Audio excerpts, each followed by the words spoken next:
Hola, hoy nos vamos a adentrar en un texto de una carga personal y emocional inmensa, el capítulo 4 de la segunda epístola a Timoteo.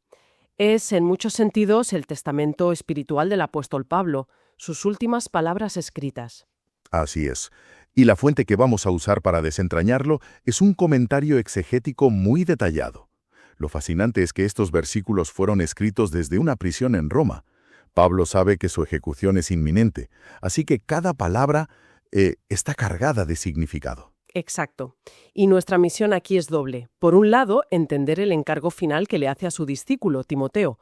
Pero por otro, y quizás más interesante, es meternos en la mente de alguien que, al borde de la muerte, mira su vida hacia atrás y el futuro con una certeza casi desafiante.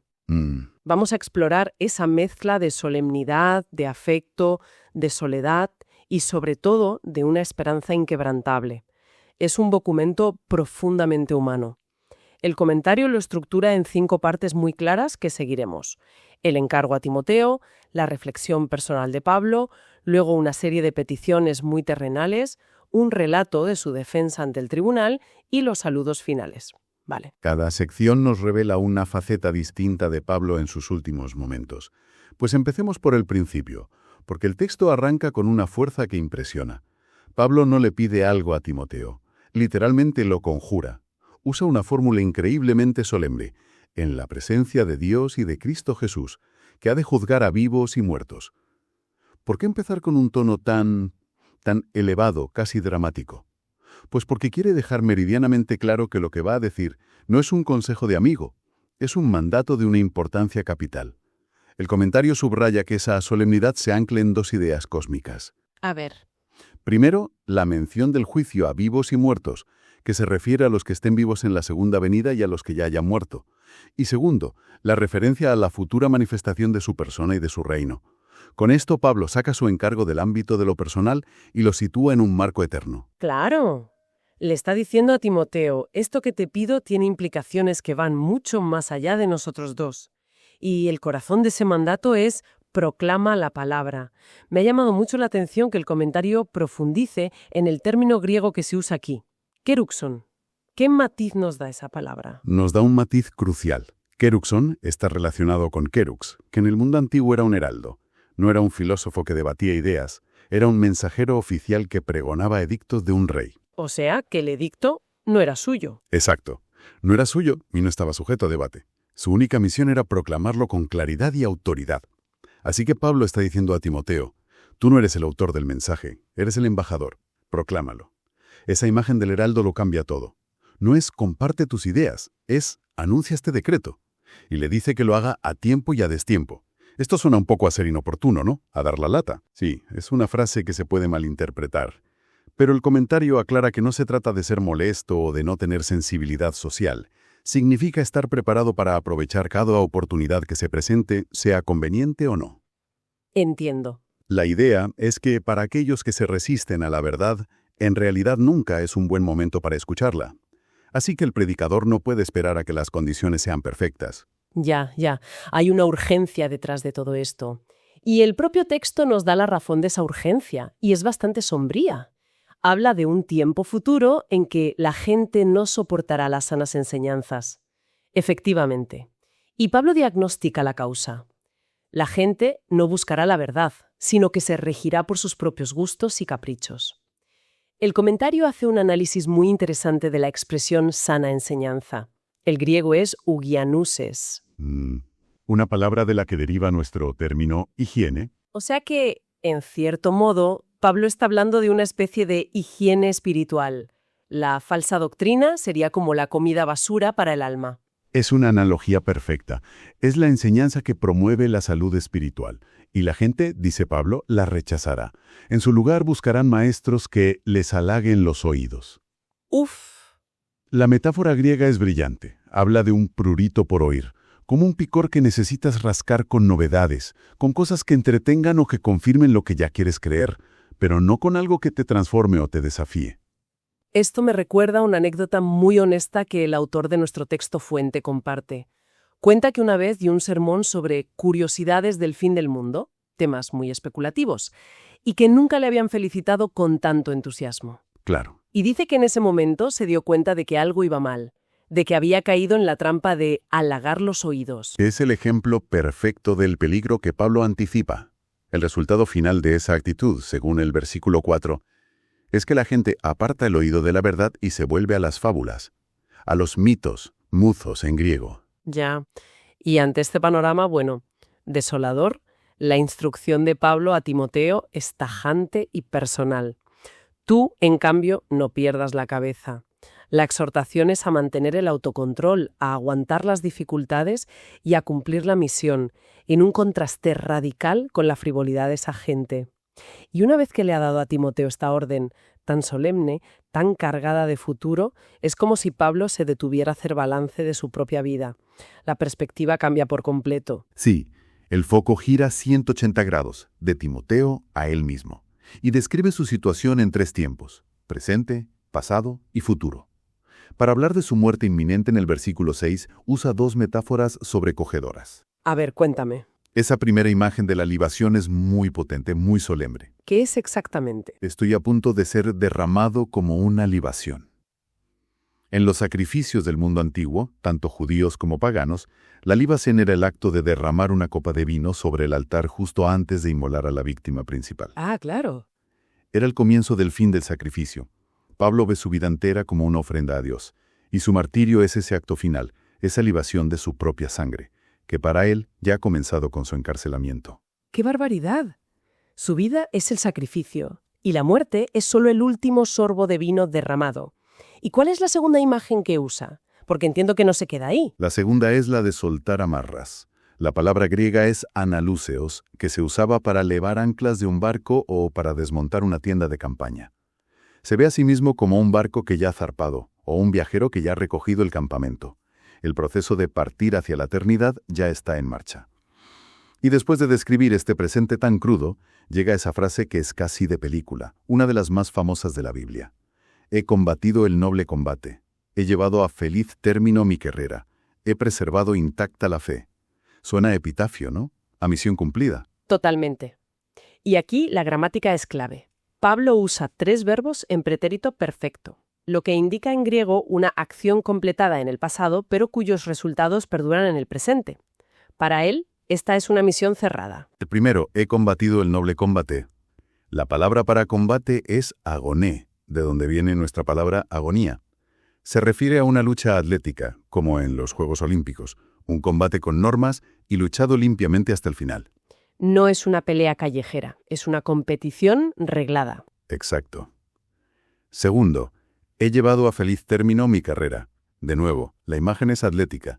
La clave aquí no es necesariamente ganar o llegar el primero, sino terminar la carrera, perseverar hasta el final sin abandonar. Vale.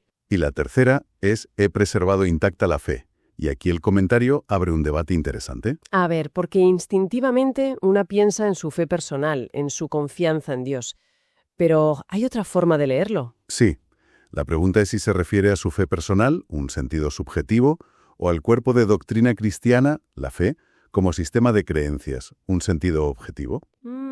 El verbo griego tereo a menudo significa vigilar o custodiar algo para preservarlo de la corrupción, como un tesoro. En estas cartas a Timoteo, Pablo insiste mucho en la idea de guardar el depósito de la sana doctrina. Así que, aunque ambas interpretaciones son válidas, el contexto apoya fuertemente la idea de que se siente satisfecho por haber transmitido la enseñanza cristiana sin alterarla. Pero ¿no es un poco frío pensar que lo último que quiere preservar es un cuerpo de doctrina en lugar de su relación personal con Dios? Es una objeción muy razonable. Sin embargo, para Pablo ambas cosas estaban íntimamente ligadas.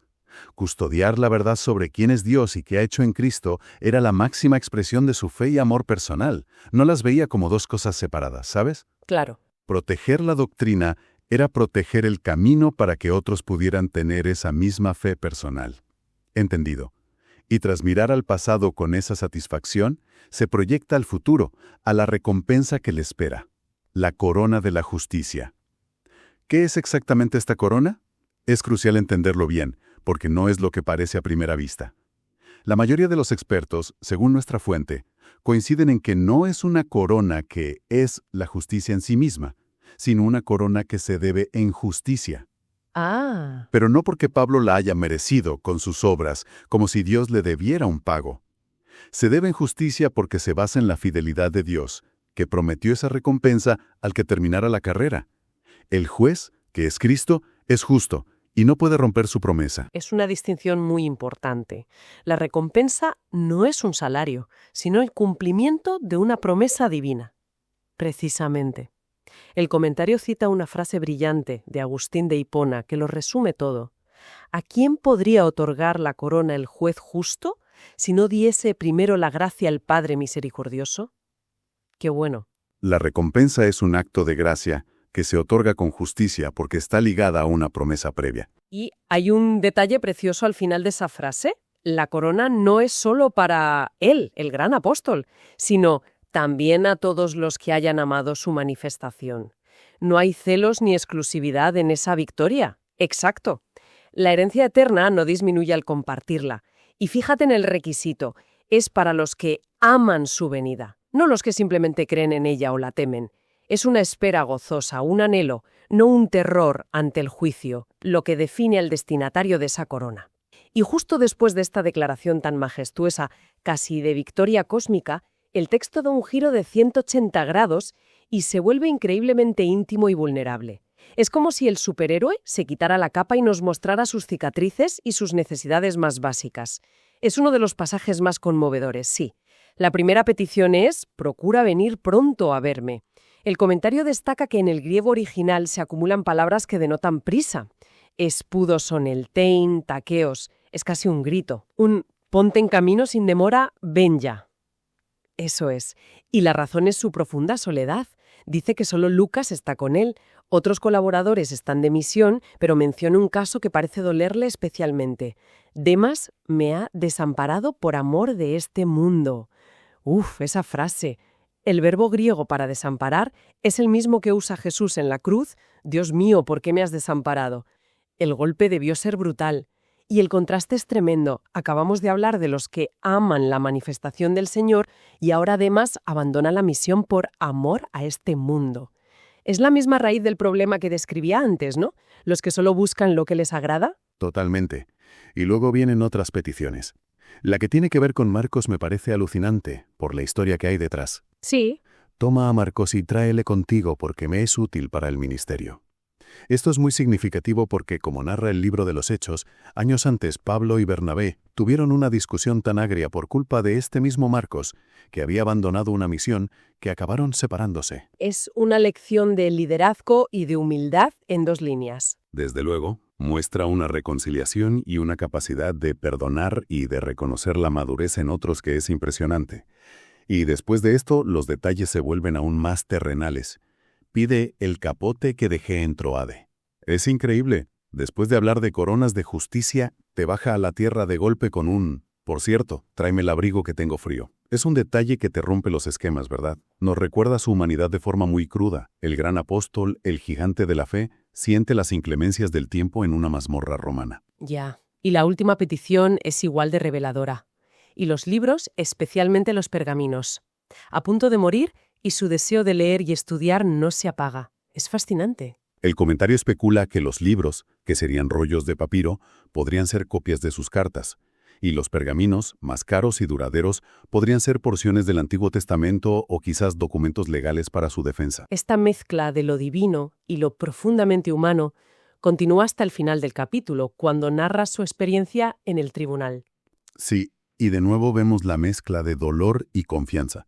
Menciona a un tal Alejandro el Forjador que le ha hecho mucho daño, probablemente testificando en su contra. Pero la reacción de Pablo es notable. No busca venganza, para nada. Simplemente dice: el Señor le retribuirá conforme a sus obras. Lo deja en manos de Dios. Es una constatación de hechos, no un deseo de mal. Y a ese pesar por la traición se suma el dolor por el abandono. En mi primera comparecencia, nadie vino a ponerse de mi parte, sino que todos me desampararon. Imagina ese momento, estar solo en el tribunal, sabiendo que tus amigos y colaboradores por miedo te han dejado tirado. Es un abandono total. Pero, una vez más, su respuesta es la gracia, que no les sea tomado en cuenta. Es el mismo espíritu de Jesús en la cruz. ¿Verdad? El abandono humano es contrarrestado por algo más. Ahí está la clave. La frase siguiente es el contrapunto perfecto. Pero el Señor estuvo a mi lado y me dio fuerzas. El verbo griego para me dio fuerzas es endunamó, que significa revestir de poder. Es uno de sus verbos favoritos. Siente que Cristo le dio el poder no solo para aguantar, sino para un propósito mayor. Que el mensaje del Evangelio fuera proclamado plenamente ante el tribunal pagano. Convirtió su juicio en una plataforma para su misión. Y esa frase de que fue rescatado de la boca del león. Hablamos de un león literal en el Coliseo. El comentario argumenta que es muy poco probable. Era una expresión proverbial muy común en la época, tanto en la cultura judía como en la grecorromana, para referirse a un peligro de muerte extremo inminente. Entiendo, fue librado de una ejecución inmediata. Eso es, aunque sabía que la sentencia final llegaría. Y todo esto culmina en una declaración de fe absoluta, pero que es fácil de malinterpretar. No espera ser librado de la muerte, sino de algo más. Precisamente. Su confianza no es que Dios le vaya a salvar de la espada de Nerón. Su confianza es que el Señor le librará de toda obra maligna y le preservará para su reino celestial. Claro, su verdadero temor no es la muerte física, sino el peligro espiritual, la posibilidad de fallar, de tener miedo, de no ser fiel hasta el final. El reino terrenal de Nerón y su poder de matar son irrelevantes frente al reino celestial y eterno de Cristo. Su mirada está puesta mucho más allá. Por eso la conclusión es casi inevitable, una explosión de alabanza. A Él sea la gloria por los siglos de los siglos. Amén. Es el final lógico. A pesar de la soledad, la traición, el frío y la muerte inminente, su perspectiva última está tan anclada en la soberanía y la gloria de Dios que no puede terminar de otra manera. La verdad es que al final este capítulo es un texto de una densidad brutal. Hemos visto el traspaso de un legado, la reflexión de una vida entregada por completo a una causa, la vulnerabilidad de la soledad y el frío, y una fe que parece fortalecerse ante la misma muerte. Es un recordatorio potentísimo de que detrás de la figura monumental del apóstol, del teólogo, había un ser humano con necesidades físicas y emocionales, un hombre que sufría las traiciones y el abandono, pero cuya confianza última no estaba en las personas, ni en las circunstancias, sino en la presencia constante y la promesa final de su Señor. Y el texto nos deja con una idea final para reflexionar, que me parece muy potente. Volviendo a esa frase sobre la recompensa, Pablo dice que la corona es para todos los que han amado la manifestación futura del Señor. Esto plantea una pregunta muy directa sobre la propia perspectiva de cada uno. Ante la idea de un momento final, de un juicio o de rendir cuentas, ¿qué sentimiento predomina? ¿Es el temor? ¿La ansiedad? ¿O es esa clase de anhelo, de esperanza gozosa, de amor, que Pablo describe como la cualidad que define a los que reciben esa recompensa? Es una pregunta que resuena mucho más allá de este texto antiguo y nos interpela directamente hoy. Sin duda. Gracias por acompañarnos en este análisis tan profundo.